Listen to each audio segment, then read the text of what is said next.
Deputy Prime Minister and Justice and Development Party, AK Party, spokesperson Bülent Arınç has criticized the police raids on 3 reading rooms that provide a beneficial environment for children coming from disadvantaged socio-economic backgrounds, as well as the 11 civil society organizations, CSO, that were raided as part of the same operation over the past week. During a news program on Wednesday, Deputy Prime Minister Arınç acknowledged that the raids were government-led and criticized them, saying that something suspicious has been going on in the western province of Manisa over the last few days and that these operations would lead to a loss of votes for the AK party, adding, "I'm going to ask Manisa to vote for us, as I already have. Won't they say to me, 'We know you and we like you,' but police under pressure from the AK party are raiding other people we like.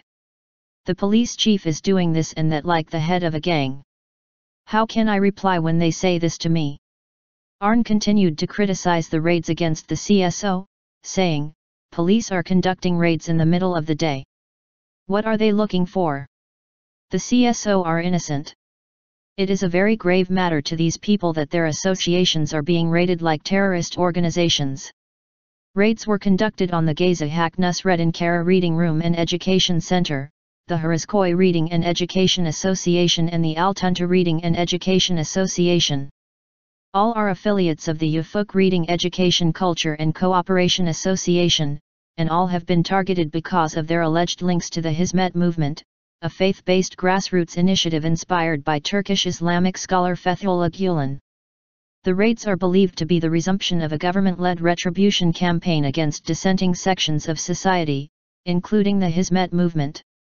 The Manisa branch of the aid organization Kim Seok Mu, Is Anyone There?, was also targeted in the operation on Tuesday, as were other CSOs such as the Fija Educational and Cultural Foundation, the Health and Education Association, the Social Aid Association, the Morris Sinasai International Children's Health Association, the Manisa Public Education and Teaching Association, the Health and Social Assistance Association and the Aviation Community Sports Association.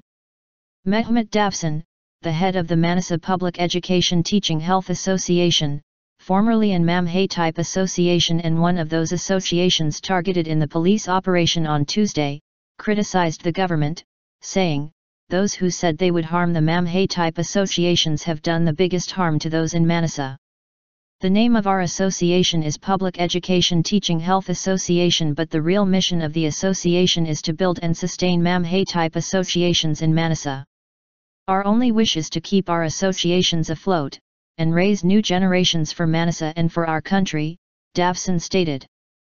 Manisa Police Chief Tafer Erdal Siran justified the initial raid last week, announcing to the press, "Those who provide financial assistance to these CSOs must understand that they are assisting terrorist groups."